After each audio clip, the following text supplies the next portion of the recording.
Olá, estamos aqui novamente com Peter Scheuer para falar do tempo. A gente quer falar um pouquinho contigo sobre o clima nessa conclusão de safra nossa aqui, que é o março e o abril, onde a gente acaba concluindo, digamos assim, a cultura da soja. O que tu pode dizer para o clima de março e abril aqui para a região sul aqui para nós? Então, Luiz Henrique, as condições atmosféricas para o decorrer desse mês de março e abril, elas vêm indicando uma condição de chuvas irregulares ainda no mês de março, ou seja, o mês de março, a primeira quinzena, ela é um pouco mais seca, a segunda quinzena é um pouco mais úmida, e no final das contas o março ele vai ficar próximo da média climatológica em relação à chuva, então vai ter dias aproveitáveis, mas vai ter dias que vai ficar um pouco ruim aí para a questão da colheita. O mês de abril já é um mês assim que ele é mais chuvoso, tem chuvas mais volumosas, mais representativas, começa a ter as primeiras massas de ar frio atuando aqui na região sul do Brasil. Quem sabe ali no finalzinho de março já possa ter alguma massa de ar que venha trazer uma amenização das temperaturas e possivelmente que a gente vá ter um abril assim com cara de abril, só que um pouco mais úmido. Então ele tem mais chuva, não é uma chuva assim também muito exagerada, uma chuva que ela fica próxima ou um pouco acima da média, mas alguns temporais por conta aí de transição de frentes frias já podem acontecer. Então mesmo assim que ele é um pouco ruim assim para a questão aí de colheita ou quem sabe alguém que vai, algum agricultor ou algum produtor que vai fazer algum tipo de pulverização por um tempo mais prolongado, algo do tipo. Uma outra coisa também que a gente tem na sequência de safra é a questão do centro-oeste, Paraná e o centro-oeste com relação a milho safrinha. O que você pode falar, digamos assim, do clima para o Paraná e para o centro-oeste com relação agora a gente já está na parte vegetativa da safrinha, se o clima vai correr normal, se a gente vai ter alguma geada, o que você pode prever para nós, para essa questão desse mês de março e abril, para a questão aí do Paraná e o centro-oeste?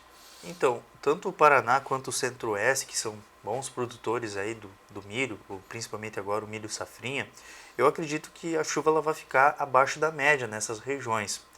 É, claro que o mês de abril ele vai pegar o sudoeste, o oeste do Paraná, vai pegar um pouco dessa chuva que vai acontecer tanto no Rio Grande do Sul quanto no estado de Santa Catarina, pega até parte ali do sul do Mato Grosso do Sul, mas as outras regiões como um todo, do restante do Paraná, assim como boa parte aí do norte do Mato Grosso do Sul, até pegando parte aí do Mato Grosso, provavelmente que a chuva ela vai ficar abaixo da média climatológica. O tempo ele fica mais seco, o sol ele predomina por intervalos mais prolongados, uma maior amplitude térmica já pode acontecer, ou seja, manhãs com friozinho, tardes com maior aquecimento diurno, maior aquecimento da tarde, né? E possivelmente que a gente vá ter pelo menos umas 2 ou 3 frentes frias que vão passar aí no mês de março, mas o impacto em relação à chuva é pouco nessas áreas. Mas o sudoeste e parte ali do oeste, sul do Paraná, pode ter influência de algumas instabilidades que vêm da Argentina e do estado catarinense, assim como o Rio Grande do Sul. Mas as outras regiões não é aquela chuva exagerada, é pouca chuva, chuva bem irregular, provavelmente vai ficar abaixo da média. O março ele já tem uma chuva assim que ela é um pouquinho melhor na segunda quinzena, mas a primeira quinzena é bem seca.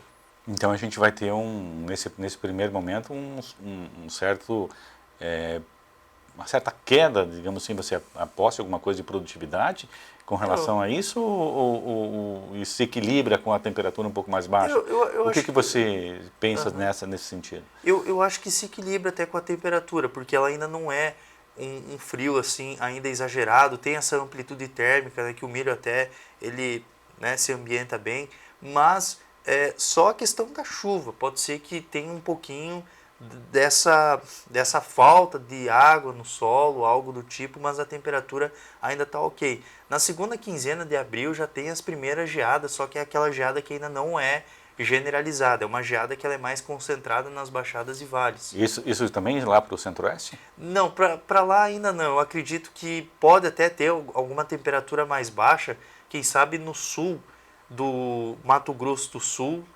Ali pode ser que até tenha mínimas aí em abril já próximas, ali na segunda quinzena próxima ali dos 10, 13 graus. Ali ainda, lembrando que é uma área continentalizada, então pode ser que ela sinta o impacto aí de alguma massa de ar mais amena. Mas isso aí, logicamente, que a gente vai trazendo todos os detalhes. Com relação a muito está se falando já que estamos em Laninha. O que pode posicionar para a gente com relação a esse fenômeno da mudança drástica, como você já até explicou em outras oportunidades, enquanto você tem uma radicalidade de um lado, efetivamente a rapidez de término disso também é rápido. O que você pode falar sobre essa questão de Laninha? Então, no Oceano Pacífico Equatorial, ainda a gente está com uma neutralidade. É uma neutralidade que a gente está. Mas ela vai passar agora para o mês de março, até finalzinho desse mês aqui de fevereiro, já vai passar por uma Laninha. O Laninha é o resfriamento das águas do Oceano Pacífico Equatorial. Só que tem o seguinte, no Oceano Pacífico Equatorial, a gente tem os ventos alísios que resfriam aquela água do cinturão ali de 0 grau de latitude. Então, nessa área, a gente vai estar com Laninha, só que demora um tempo para a atmosfera começar a responder o Laninha. Então, possivelmente que a gente vai começar a sentir os efeitos do Laninha só na metade do ano para frente. Abril e março tem o Laninha lá, mas a gente ainda vai estar com aquele meio que neutralidade, ainda sentindo um pouco da água do Oceano Pacífico neutra. Então, possivelmente que o Laninha ele vai estar atuando a partir na atmosfera mesmo em junho, julho, agosto. Junho, a primeira quinzena é um pouco mais chuvosa, a segunda quinzena já começa a secar. As massas de ar frio já começam a ficar mais impactantes, já começa a ter aquelas geadas mais generalizadas, quem sabe até no final de maio. E possivelmente que a gente vá ter um julho, agosto, setembro, outubro mais seco.